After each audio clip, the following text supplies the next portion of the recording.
નમસ્તે વિદ્યાર્થી મિત્રો, શ્રી ઝેડકે મેંદપરા માધ્યમિક શાળા અને એસપીઆઈ સ્ટાર ક્લાસમાં આપનું હાર્દિક સ્વાગત છે. વિદ્યાર્થી મિત્રો, આપણે ગયા લેક્ચરમાં ચેપ્ટર નંબર 1 પૂરું કર્યું, રાસાયણિક પ્રક્રિયાઓ અને સમીકરણો. હવે વિદ્યાર્થી મિત્રો, આપણે સ્ટાન્ડર્ડ 10માં ચેપ્ટર નંબર 6 જૈવિક ક્રિયાઓ વિશે આપણે આગળ શીખીશું. જૈવિક ક્રિયાઓ એટલે શું? જૈવિક ક્રિયાઓ ટાઇટલ જોઈએ તો આપણને એમ થાય કે જૈવિક ક્રિયાઓ એટલે શું? જૈવિક ક્રિયાઓ એટલે કે રોજિંદા જીવનમાં થતી ક્રિયાઓ, સજીવો દ્વારા રોજિંદા જીવનમાં થતી ક્રિયાઓ એટલે આપણે એને જૈવિક ક્રિયાઓ કહીએ છીએ. આ આછો પાતળો ખ્યાલ છે, પણ વિદ્યાર્થી મિત્રો, આપણે અહીંયા આગળ જૈવિક ક્રિયાઓ કેટલી છે, કઈ કઈ છે, એનો બધો જ ખ્યાલ આપણે અહીંયા મેળવવાના છીએ. આપણે સજીવ અને નિર્જીવમાંનો ભેદ કેવી રીતે કરીએ છીએ? આપણે ધોરણ 7માં 8માંથી ભણતા આવ્યા છીએ કે કોને કહેવાય સજીવ અને કોને કહેવાય નિર્જીવ. તો આપણે સજીવ અને નિર્જીવનો ભેદ પારખી તેમ કહીએ કે હલનચલન કરે એ સજીવ, હલનચલન ન કરે એ નિર્જીવ, જે શ્વાસ લે એ સજીવ, શ્વાસ ન લે એ નિર્જીવ. આવા ઘણા બધા આપણે કિસ્સાઓ ધ્યાનમાં લઈએ છીએ અને નક્કી કરીએ છીએ કે આને સજીવ કહેવાય અને આને નિર્જીવ કહેવાય. એવી રીતના આપણે ભેદ પારખીએ છીએ. તો વિદ્યાર્થી મિત્રો, આ સજીવ અને નિર્જીવનો ભેદ પારખવાની ક્રિયા થઈ. જો આપણે કૂતરાને દોડતો જોઈએ છીએ કે ગાયને વાગોળતા અથવા કોઈ માણસને જોરથી બૂમ પાડતા જોઈએ તો આપણે સમજી જઈએ છીએ કે તે સજીવ છે. બરાબર? કૂતરો દોડતો હોય એટલે આપણે એમ કહીએ કે હા, એ સજીવ છે. માણસ ચાલતો હોય તો આપણે કહીએ કે એ સજીવ છે. કોઈ પ્રાણી કે વ્યક્તિ શ્વસન કરતા હોય તો આપણે એમ કહીએ કે એ સજીવ છે. ગાય વાગોળતી હોય, ગાય ખાઈ પછી ખબર વાગોળે છે, વાગોળતી હોય એટલે આપણે એને કહીએ સજીવ છે. માણસ જોરથી બૂમો પાડતો હોય તો આપણે એને કહીએ કે સજીવ છે. એટલે આપણે આ બધી ક્રિયાઓ દ્વારા સમજી જઈએ કે તે સજીવ છે. જો કૂતરો, ગાય કે માણસ સૂઈ રહ્યા હોય તો પણ આપણે એવું વિચારીશું કે તે સજીવ છે. કેમ? આપણે તો જોઈએ છીએ મોટાભાગે આપણે શું કહીએ કે દોડતા હોય, કૂદતા હોય ને એવી બધી હલનચલનની ક્રિયા કરતા હોય એટલે એ સજીવ છે એમ કહીએ છીએ. પણ ગાય, વ્યક્તિ, ગમે તે વ્યક્તિ સૂઈ જાય તો પણ આપણે એમ કહીએ કે તે સજીવ છે. કેમ? પરંતુ આપણે તે કેવી રીતે જાણી શકશું? આપણે તેઓને શ્વાસ લેતા જોઈએ છીએ અને તેના પરથી જાણી લઈએ છીએ કે તે સજીવ છે. વનસ્પતિઓને માટે આપણે કેવી રીતે જાણીશું કે તેઓ સજીવ છે? વનસ્પતિઓ સજીવ છે તે કેવી રીતના ખબર પડશે? વનસ્પતિ તો હલનચલન કરતા નથી. બરાબર? વ્યક્તિમાં ખબર પડી, પ્રાણીમાં ખબર પડી કે તેઓ એક જગ્યાએ હલનચલન પણ કરી શકે છે અને શ્વસન પણ કરી શકે છે, એટલે તેઓ સજીવ છે. પરંતુ વનસ્પતિ કેવી રીતે સજીવ છે? આપણામાંથી કેટલાક કહેશે કે તેઓ લીલા રંગના દેખાય છે એટલા માટે સજીવ છે. બરાબર? પરંતુ તે વનસ્પતિઓના વિષયમાં શું કહી શકીએ કે જેઓના પર્ણો લીલા નથી રહેતા, અન્ય રંગના હોય છે. કેટલાક પર્ણોના રંગ લીલા નથી હોતા, બીજા કલરના હોય. કેટલાકના બ્રાઉન કલરના, કેટલાકના રેડ કલરના, કેટલાકના વ્હાઇટ અને ગ્રીન કલરના, આવી રીતે અલગ અલગ કલર હોય છે. તો એના માટે શું કહી શકાય? તેઓ સમયની સાથે વૃદ્ધિ કરે છે. આમ આપણે કહી શકીએ કે તેઓ સજીવ છે. સજીવ શું કરે? સમયની સાથે સાથે એ લોકો વૃદ્ધિ કરે છે, એટલે આપણે કહી શકીએ કે તેઓ સજીવ છે. બીજા શબ્દોમાં કહીએ તો આપણે સજીવના સામાન્ય પુરાવાઓ કે લક્ષણો વિશે તેઓના કાર્યો પર વિચાર કરીએ છીએ. એ લોકોના સામાન્ય પુરાવાઓ કે લક્ષણો પર વિચાર કરીએ. બરાબર? કોઈ પુરાવા મળે કે વનસ્પતિ આ હલનચલન કરી શકે છે, આ વનસ્પતિ સંવેદનશીલ છે, એના પરથી આપણે એમ નક્કી કરી શકીએ કે તેઓ સજીવ છે. તે વૃદ્ધિ સંબંધિત કે અન્ય કાર્યો હોઈ શકે છે, પરંતુ તે વનસ્પતિ પણ સજીવ છે કે જેમાં વૃદ્ધિ નરી આંખે જોઈ શકાતી નથી. વૃદ્ધિ સંબંધિત કે અન્ય કાર્ય પણ હોઈ શકે, એટલે કે વૃદ્ધિને લગતું કોઈ હોઈ શકે યા તો કોઈ બીજું કાર્ય હોય, એના પરથી પણ આપણે નક્કી કરી શકીએ છીએ. પરંતુ જેઓના કાર્ય સ્પષ્ટ રૂપે દેખી શકતા નથી તેઓ પણ સજીવ છે. કેટલાક સજીવના કાર્યો આપણે નરી આંખે ન જોઈ શકીએ તો પણ છતાં એ કેવા છે? સજીવ છે. આમ દેખી શકાય તેવા કાર્ય જીવનની વ્યાખ્યા કરવામાં એક લક્ષણ તરીકે પ્રાપ્ત કહી શકાય નહીં. આપણે એવું ન કહી શકીએ કે આ કાર્ય જીવનની વ્યાખ્યા કરવામાં એક લક્ષણ તરીકે પર્યાપ્ત હોય, એવું કહી ન શકીએ. કોઈ લક્ષણ હોય, લક્ષણને કહી દઈએ કે સજીવ છે, એવું જરૂરી નથી. કેટલાક લક્ષણો એવા જ ને એવા જ નિર્જીવમાં પણ જોવા મળે. બરાબર. ધારો કે કોઈ ટેબલ ખુરશી છે, એને આપણે ખસેડ્યું તો શું એને હલનચલન નથી કર્યું છે? પણ આપણે એના પુરાવા પરથી આપણે ન કહી શકીએ કે તે સજીવ છે કે નિર્જીવ છે. આગળ જોઈએ તો ખૂબ જ નાના પાયે થનારી ક્રિયાઓ નરી આંખે જોઈ શકતા નથી. અમુક એવી નાના પાયે ક્રિયાઓ થતી હોય છે જે આપણે નરી આંખે ન જોઈ શકીએ. કઈ કઈ ક્રિયાઓ? તો કે આપણે દૂધનું દહીં બનવું, એ બધી ક્રિયાઓ છે આપણે નરી આંખે જોઈ શકીએ નહીં. આ બધી ક્રિયાઓ છે આપણે નરી આંખે જોઈ શકતા નથી. પર્ણોની વૃદ્ધિ થાય છે તો શું આપણે પર્ણોની વૃદ્ધિ નરી આંખે જોઈ શકીએ? નથી જોઈ શકતા. પર્ણો આપણે જોઈ શકીએ ખરા, પણ એવી રીતે જોઈ શકીએ કે આજે આટલા હતા, આજે આટલા હતા, એવી રીતના પર્ણોની સાઇઝ આપણે જોઈ શકીએ, પણ પર્ણો કેવી રીતે વૃદ્ધિ પામી આપણે જોઈ શકતા નથી. ઉદાહરણ તરીકે અણુઓની ગતિઓ કે કાર્યો શું આ અદૃશ્ય આણ્વીય ગતિ કે કાર્ય જીવન માટે જરૂરી છે? અણુઓની ગતિ થાય છે. કોઈ પણ પદાર્થ હોય એ દરેક પદાર્થમાં અણુઓ રહેલા હોય છે, તો શું એ અણુઓની ગતિ હોય છે, એ અણુઓની ગતિ આણ્વીય ગતિ કે કાર્ય જીવન માટે જરૂરી છે? હા. જો આપણે આ પ્રશ્ન કોઈ વ્યવસાયિક જીવવિજ્ઞાનીને કરીએ તો તેમનો જવાબ હકારાત્મક હશે. એ હા કહેશે કે હા, અણુઓની ગતિ જરૂરી છે. વાસ્તવમાં વિષાણુ એટલે કે વાયરસની અંદર આણ્વીય ગતિ કે આણ્વીય કાર્ય થતું નથી. કોઈ વાયરસની અંદર અણુઓ ગતિ કરતા નથી.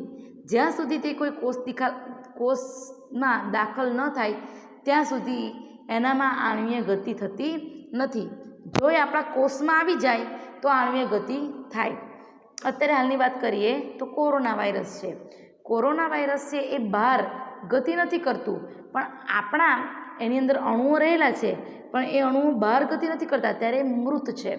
પણ જ્યારે આપણા કોષની અંદર આવી જાય છે ત્યારે એ વાયરસ સજીવ બની જાય છે અને આપણા શરીરમાં ઘર કરીને આપણને રોગનો ભોગી બનાવે છે. એટલે વાયરસ છે એ બહાર છે એ નિર્જીવ છે, પણ એ વાયરસ આપણા શરીરમાં આવશે ત્યારે એ સજીવ બને છે. આમ આ કારણે જ વિવાદાસ્પદ બાબત રહી છે કે ખરેખર વાયરસ સજીવ છે કે નિર્જીવ છે? વાયરસ સજીવ અને નિર્જીવ બંને છે. જ્યારે આપણા શરીરમાં હોય ત્યારે સજીવ ને શરીરની બહાર હોય ત્યારે નિર્જીવ હોય છે. જીવન માટે આણ્વીય ગતિઓ કે ક્રિયાઓ કેમ જરૂરી છે? જીવન માટે આણ્વીય ગતિઓ કરવી જરૂરી છે. કેમ? અગાઉના ધોરણમાં તમે જોઈ ગયા કે સજીવની સંરચના સુસંગઠિત એટલે કે આયોજિત થયેલી હોય છે. આપણા શરીરમાં સારું આયોજન બનાવેલું હોય છે. તેમાં પેશીઓ હોય, પેશીઓમાં કોષો હોય, કોષોમાં નાના નાના ઘટકો હોય. તમે ધોરણ 7-8થી ભણતા આવ્યા છો, બરાબર. સજીવ કોષોનું બનેલું છે. કોષોમાંથી પેશી, પેશીમાંથી અંગો અને અંગોમાંથી શરીર બનેલું છે. એટલે આપણું શરીર સુઆયોજિત થયેલું હોય છે. કોષોમાં નાના નાના ઘટકો પણ હોય છે. સજીવની આ સંગઠિત કે સુવ્યવસ્થિત સંરચના સમયની સાથે સાથે પર્યાવરણની અસરને કારણે વિઘટિત થઈ જાય છે. સંરચનાની સમયની સાથે સાથે એ પર્યાવરણને અસર કરે છે અને પછી વિઘટન થવા લાગે છે. જો આ વ્યવસ્થા તૂટે તો સજીવ વધારે સમય સુધી જીવિત રહી શકે નહીં. આ વ્યવસ્થા આખી તૂટી જાય તો એ પર્યાવરણમાં સારી રીતે એ જીવી ન શકે. તેથી સજીવો શરીરમાં સમારકામ તથા રક્ષણની જરૂરિયાત હોય છે. એટલે આપણા સજીવનું સમારકામ થવું અને આપણા શરીરનું રક્ષણ થવું ખૂબ જરૂરી છે. ધારો કે આપણા શરીર ખૂબ જ સારું કામ કરી શકે છે, બરાબર, પણ આપણા શરીરમાં જ્યારે કોઈ અંગ તૂટી જાય છે ત્યારે એ ક્રિયા એ જ અંગ સારી રીતે કામ કરી શકતું નથી. ધારો કે આપણા હાથ પગ છે એ બહુ સરસ છે, પણ પછી આપણા હાથ કે પગ ગમે તે વસ્તુ ભાંગી જવાથી તો હાથથી આપણે કોઈ ભારે વસ્તુ ન ઉંચકી શકીએ, અને ઉંચકી શકીએ તો આપણને દુખે છે. અને પગમાં આપણે લાંબા સમય ચાલી ન શકીએ કે કોઈ એવું હાર્ડ વર્ક કરી શકતા નથી. એટલે કે એનું આપણે રક્ષણ કરવું ખૂબ જરૂરી છે.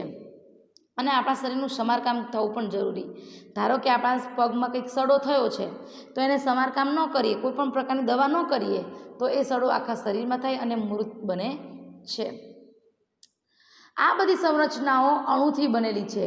આમ તેમણે અણુઓને સતત ગતિશીલ રાખવા કે કાર્યરત રાખવા જોઈએ. આ બધા અણુથી બનેલા છે એટલે એને સતત ગતિશીલ રાખવા જોઈએ અથવા તો કાર્યરત કરવા જોઈએ. સજીવોમાં જાળવણીની ક્રિયાઓ શું છે? સજીવોની જાળવણી કરવી એ ક્રિયાઓ શું છે એના વિશે આપણે આગળ સમજીએ અને શોધીએ. આવો આપણે આગળ સમજીએ. તેના માટે આપણે સમજવું પડશે જૈવિક ક્રિયાઓ. સજીવોનું રક્ષણનું કાર્ય નિરંતર થવું જોઈએ. આ કાર્ય ત્યારે પણ થાય છે જ્યાં કોઈ વિશિષ્ટ કાર્ય થતું નથી. સજીવના રક્ષણનું કાર્ય થવું જોઈએ. ક્યારે થવું જોઈએ રક્ષણનું કાર્ય? ત્યારે થવું જોઈએ કે કોઈ વિશિષ્ટ કાર્ય થતું નથી. બરાબર, કોઈ કાર્ય ન થતું હોય બરાબર, ત્યારે આપણા શરીરનું રક્ષણ થવું નિરંતર થવું જોઈએ. જ્યારે આપણે સૂતા હોઈએ છીએ અથવા વર્ગખંડમાં બેઠા હોઈએ ત્યારે પણ આ રક્ષણનું કાર્ય થતું રહે છે. બરાબર, ધારો કે આપણે કોઈ સૂઈ ગયા છીએ યા તો બેઠા છીએ તો પણ આપણા રક્ષણનું કાર્ય થતું જ રહે છે. આપણે સૂતા હોઈએ, જાગતા હોઈએ, કામ કરતા હોઈએ, બેઠા હોઈએ ત્યારે આ દરમિયાન આપણું રક્ષણ થતું હોય છે. તેવી બધી જ ક્રિયાઓ કે જે સામૂહિક સ્વરૂપમાં જાળવણીનું કાર્ય કરે છે તેને જૈવિક ક્રિયાઓ કહે છે. વિદ્યાર્થી મિત્રો, આ જૈવિક ક્રિયાની વ્યાખ્યા છે. એવી ક્રિયાઓ કે જે સામૂહિક રૂપમાં જાળવણીનું કાર્ય કરે તેવી ક્રિયાઓને જૈવિક ક્રિયાઓ કહે છે. બરાબર, કોઈ પણ ક્રિયા હોય એ ક્રિયા દરમિયાન આપણા શરીરનું રક્ષણનું કાર્ય થતું રહે એવી બધી ક્રિયાઓ કે જે સામૂહિક સ્વરૂપમાં જાળવણીનું કાર્ય કરે તેને જૈવિક ક્રિયાઓ કહેવામાં આવે છે. આપણે બેઠા હોઈએ તો આપણા કોષો એવી રીતે ગોઠવાયેલા હોય કે આપણા શરીરમાં બેસી શકવાની શક્તિ હોય અને આપણા શરીરની જાળવણી થતી હોય. ઈજા કે તૂટવાની ક્રિયાને રોકવા માટે જાળવણીની ક્રિયાની આવશ્યકતા હોય છે. કોઈ ઈજા થઈ હોય, કોઈ તૂટી ગયું હોય તેને રોકવા માટે જાળવણીની ક્રિયા આવશ્યકતા હોય છે. જાળવવા માટેની ક્રિયા જરૂરી હોય છે જેના માટે ઉર્જાની આવશ્યકતા હોય છે. બરાબર, તમે અત્યારે બેઠા હોવ, રમતા હોવ, ખેલતા હોવ, કૂદતા હોવ, કોઈ પણ ક્રિયા કરતા હોવ બરાબર, પણ એ દરમિયાન કોઈ પણ ક્રિયા દરમિયાન તમારા શરીરની જાળવણી ખૂબ જ જરૂરી હોય છે જેના માટે ઉર્જાની આવશ્યકતા હોય છે. ધારો કે તમે પડી ગયા છો બરાબર, પણ એવી રીતના પડી ગયા છો કે તમે એવી રીતના ઉર્જાથી તમે માથાના ભાગને સાચવી રાખ્યો છે તો એના માટે ઉર્જાની આવશ્યકતા હોય છે. બરાબર, એવી ઉર્જા પ્રાપ્ત થઈ તમને. આ ઉર્જા એક સજીવના શરીરમાં બહારથી આવે છે જેથી ઉર્જાના સ્ત્રોતને બહારથી સજીવના શરીરમાં સ્થળાંતર કરવા માટે કોઈ ક્રિયા થવી જોઈએ. આ ઉર્જા એક સજીવના શરીરમાં બહારથી આવે. ઉર્જા ક્યાંથી આવે છે? બહારથી આવે છે.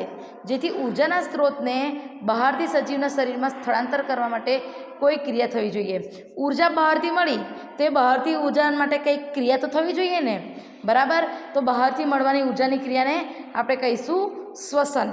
બરાબર, જૈવિક ક્રિયાઓ વિશે સમજ્યા, પણ બહારથી ઉર્જા મેળવવા માટે આપણે એક ક્રિયા થવી જોઈએ. બીજી છે એ શ્વસનની પ્રક્રિયા છે. પહેલાં જૈવિક ક્રિયાઓ અને બીજી શ્વસનની ક્રિયાઓ થાય છે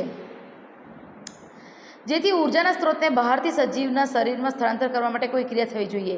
આ ઉર્જાના સ્ત્રોતને આપણે ખોરાક કે આહાર કહીએ છીએ. તે શરીરની અંદર દાખલ કરવાની ક્રિયાને પોષણ કહીએ છીએ. પહેલાં મેં તમને કીધું એ શ્વસન, એના વિશે જે આગળ આવશે. પણ આપણે ખાવા માટે આપણે શેના માટે જીવીએ છીએ? તો કે આપણે ખોરાક ખાઈ અને પછી આપણું શરીરનું જીવન ટકાવી રાખીએ છીએ. બરાબર છે, શેના માટે જીવીએ છીએ નહીં, પણ આપણે એમ કે ખોરાક ખાઈએ છીએ. તો શેના માટે ખોરાક ખાઈએ છીએ? તો આપણા જીવનને ટકાવી રાખવા માટે આપણે ખોરાક ખાઈએ છીએ. તો આપણા જીવન ટકાવી રાખવા પાછળનું કારણ શું? આપણા શરીરને ઉર્જા મળી રહે એ કારણ હોય છે. બરાબર, એટલે બહારથી ઉર્જા મળી રહે, આપણું જીવન ટકી રહે. ધારો કે તમારે કોઈ કામ કરવું છે પણ તમારા શરીરમાં કોઈ ઉર્જા જ નથી તો તમે કામ કરી શકો? ન કરી શકો. ધારો કે તમે નિર્જળા ઉપવાસ રહ્યા છો તમે કાંઈ ખાધું પીધું નથી, ખાલી ઓનલી ફોર પાણી પણ નથી પીધું, નિર્જળા એટલે પાણી પણ નથી પીવાનું, બરાબર છે. તો નિર્જળા ઉપવાસ કર્યો છે તમે, કાંઈ અનાજનો દાણો કે પાણી પીધું નથી, તો તમારામાં શક્તિ રહેશે નહીં, સ્ટેમિના રહેશે નહીં. એટલે તમારે કોઈ ભારે વર્ક કરવું હોય તો તમે કરી શકશો નહીં, બરાબર છે. તો આપણે એ કંઈક કાર્ય કરવા માટે ઉર્જાની જરૂર પડે છે. તો આપણે જોઈએ તો એક ઉર્જા ક્યાંથી મળે, તો કે બહારથી આપણે ખોરાક ખાઈએ એમાંથી આપણને ઉર્જા મળે છે. તો આ ખોરાકને આપણે અંદર શરીરની અંદર દાખલ કરવાની ક્રિયાને આપણે પોષણ કહીએ. ઉર્જા જે મળે છે, ઉર્જાનો સ્ત્રોત છે, આપણા ઉર્જાનો સ્ત્રોત શું છે? ખોરાક. અને બહારની ઉર્જાનો સ્ત્રોત કોણ છે? સૂર્ય, બરાબર. પણ ખોરાક જે ઉર્જાનો સ્ત્રોત છે એને આપણે દાખલ કરવો જોઈએ. આ ઉર્જાના સ્ત્રોતને આપણે ખોરાક કે આહાર કહીએ છીએ. તે શરીરની અંદર દાખલ કરવાની ક્રિયાને આપણે પોષણ કહીએ છીએ. આ ઉર્જાના સ્ત્રોતને આપણે ખોરાક કહીએ છીએ. એટલે કે આપણે જે આપણો ઉર્જાનો સ્ત્રોત શું છે? ખોરાક છે, બરાબર. તે સજીવમાં શારીરિક વૃદ્ધિ થાય છે. ખોરાક ખાઈએ એટલે શારીરિક વૃદ્ધિ થાય, બુદ્ધિની વૃદ્ધિ થાય, બરાબર, બધી વૃદ્ધિ થાય છે. તો તેઓના માટે તેઓએ વધારાની કાચી સામગ્રીઓનો પણ આવશ્યકતા કે જરૂરિયાત હોય છે. વૃદ્ધિ કરવા માટે પણ એને કાચી સામગ્રી જોઈએ, બરાબર. તો કાચી સામગ્રી કઈ? તો કાચી સામગ્રી છે હવા, પાણી, ખોરાક, એ બધાની જરૂર પડે. તો આપણે બહારની કાચી સામગ્રીની આવશ્યકતા કે જરૂરિયાત હોય છે. પૃથ્વી પર જીવન કાર્બન આધારિત અણુઓ પર નિર્ભર રહે છે. પૃથ્વી પર જીવન શેના પર આધાર રહે છે? કાર્બન આધારિત અણુઓ પર નિર્ભર રહે.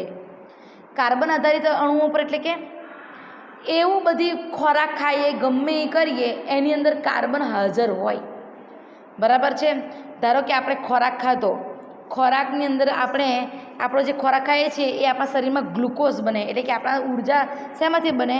તો કે ખોરાકના બનેલા ગ્લુકોઝમાંથી. તો ગ્લુકોઝનું અણુસૂત્ર શું છે? ગ્લુકોઝનું અણુસૂત્ર છે C6H12O6. આ ગ્લુકોઝનું અણુસૂત્ર છે.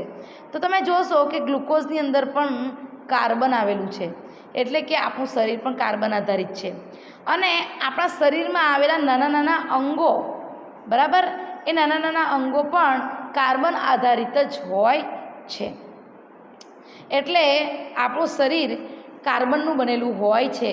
શરીર નહીં પણ ઇવન પૃથ્વી પરની બધી જ વસ્તુ કે બધા જ પદાર્થો એ કાર્બનનું બનેલું હોય છે. એટલે આપણું જીવન કાર્બન આધારિત અણુ પર નિર્ભર છે. આ મોટાભાગના ખાદ્ય પદાર્થો પર કાર્બન આધારિત હોય છે. એટલે મોટાભાગના પદાર્થો એ કાર્બન આધારિત હોય છે. આ કાર્બન સ્ત્રોતની જટિલતાને અનુસરીને વિવિધ સજીવ વિભિન્ન પ્રકારના પોષણની ક્રિયાઓ ધરાવે છે. આ કાર્બન સ્ત્રોતોની જટિલતાને કારણે એક કરતાં વધારે કાર્બન હોય એટલે એને જટિલ કહેવામાં આવે. તેની જટિલતાને કારણે અનુસરીને વિવિધ સજીવ વિભિન્ન પ્રકારના પોષણની ક્રિયાઓ ધરાવે છે. દરેક સજીવમાં અલગ અલગ પ્રકારની પોષણની ક્રિયાઓ હોય છે.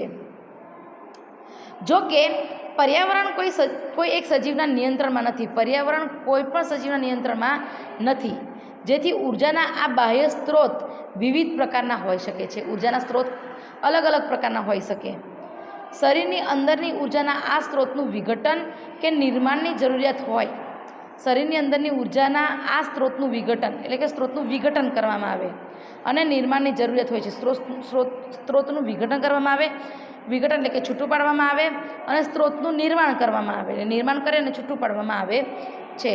જેથી આ અંતિમ ઉર્જાનો સ્ત્રોત એક સમાન ઉર્જા સ્ત્રોતમાં પરાવર્તિત થઈ જવી જોઈએ. એટલે કે આ ઉર્જાનો સ્ત્રોત સમાન ઉર્જા સ્ત્રોતમાં એટલે કે સરખા ભાગમાં આ ઉર્જા સ્ત્રોતમાં ફેરવાઈ જવું જોઈએ. અને આ વિવિધ અણુઓની આણ્વીય ગતિઓ કે કાર્યો માટે તેમજ વિવિધ સજીવના રક્ષણ અને શરીરની વૃદ્ધિ માટે ઉપયોગી આવશ્યક અણુઓનું નિર્માણ થવું જોઈએ.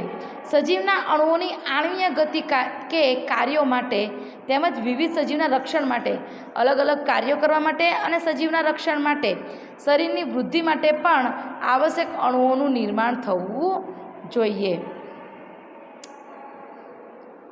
તેના માટે શરીરની અંદર તેના માટે શરીરની અંદર રાસાયણિક ક્રિયાઓની એક શૃંખલાની જરૂરિયાત હોય. રાસાયણિક શૃંખલા એક બનવી જોઈએ, બરાબર.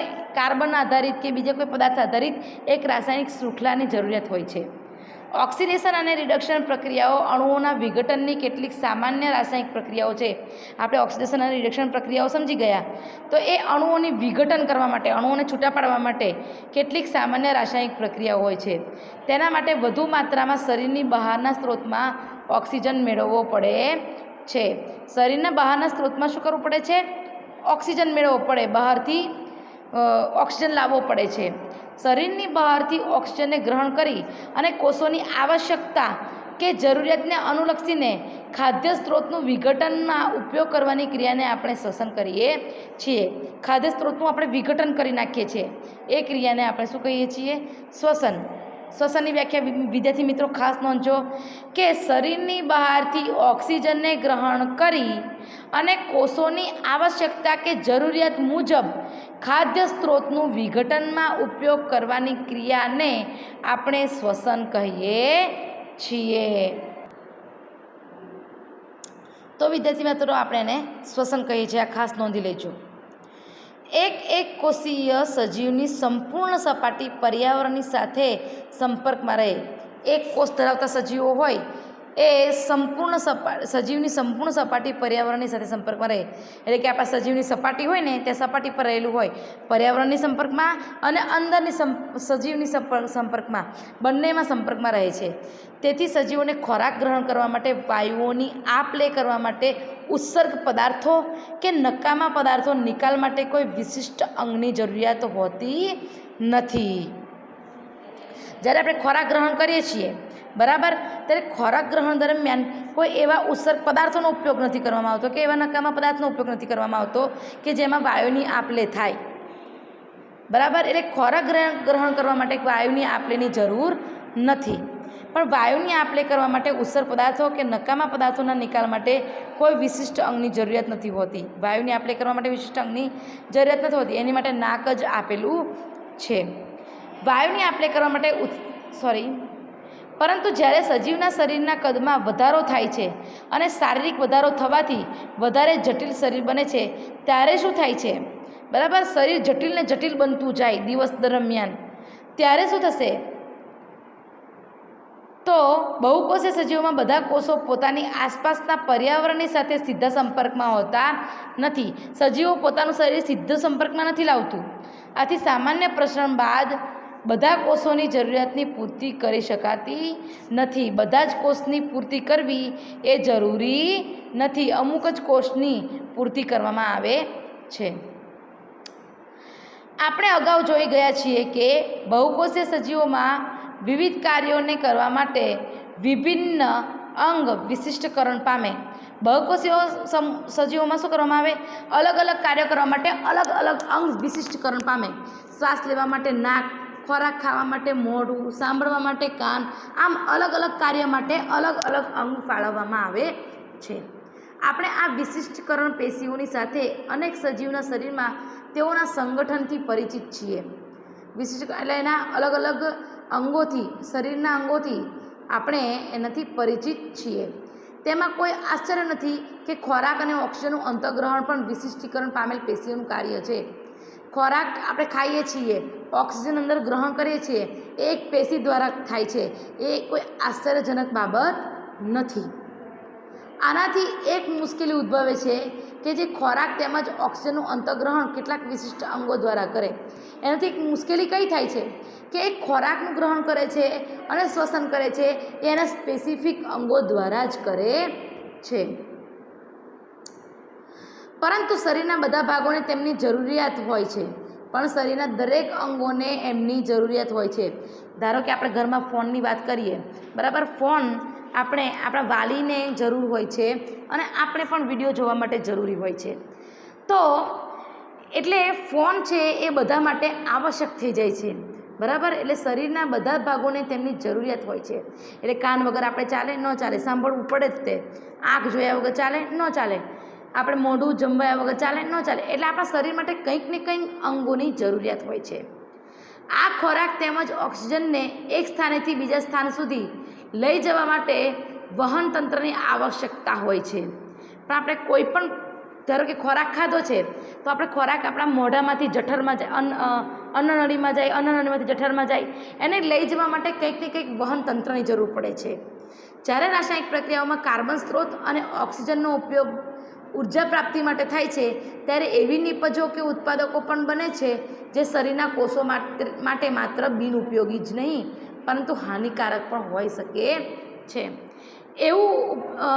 એવી ઉર્જા પ્રાપ્તિ માટે થાય છે કે ઓક્સિજનનો ઉપયોગ કે નિપજો કે ઉત્પાદકો પણ બને, ત્યારે એવી નિપજો પણ બને અને ઉત્પાદકો પણ બને જે શરીરના કોષો માટે બિનઉપયોગી જ નહીં પણ શરીરને હાનિકારક કરે. ધારો કે આપણે શ્વસનની ક્રિયા કરીએ તો કાર્બન ડાયોક્સાઇડ બહાર નીકળે તો એ આપણા શરીર માટે પણ ખૂબ જ હાનિકારક હોય છે. તો આપણે જોઈએ કે ખોરાક ખાઈએ છીએ, બરાબર છે, તો અંદર ખોરાકની અંદર એસિડ ને બધું ઉત્સર્ગ દ્રવ્યો ભળી જાય છે અને આપણા ખોરાકનું પાચન થાય છે. પણ વધારે પડતું HCl જાય તો આપણો ખોરાક આપણા શરીરને નુકસાન કરે છે. એટલે આવા કેટલાક બિનહાનિકારક પણ હોય છે, જે બિનઉપયોગી પણ હોય છે. બિનહાનિકારક નહીં પણ હાનિકારક પણ હોય છે, જે આપણને ઉપયોગમાં આવી શકે નહીં. આ નક્કામાં ઉત્સર્ગ ઉત્પાદનો કે નિપજોને શરીરમાંથી બહાર કાઢવા અતિ આવશ્યક હોય છે. આ નકામા ઉત્સર્ગ ઉત્પાદનો કે નિપજોને આ બધાને આપણે કાઢી નાખવા જોઈએ. આ ક્રિયાને આપણે ઉત્સર્જન કહીએ, બરાબર. આ બધી ક્રિયાને શું કહીએ? ઉત્સર્જન. તો આ મિત્રો ખાસ ધ્યાન રાખજો કે આ ઉત્સર્ગ દ્રવ્યોની ઉત્સર્જનની વ્યાખ્યા છે કે આપણા શરીરમાં રહેલા નકામા પદાર્થોને ઉત્સર્ગ ઉત્પાદનો કહેવામાં આવે છે. ઉત્સર્ગ પદાર્થો કહેવામાં આવે છે. અને હવે જોઈએ તો ઉત્સર્જનની વ્યાખ્યા, તો કે આપણા શરીરમાં રહેલા નકામા પદાર્થોને અથવા ઉત્સર્ગ ઉત્પાદનોને કે નિપજોને શરીરની બહાર કાઢવી જરૂરી છે.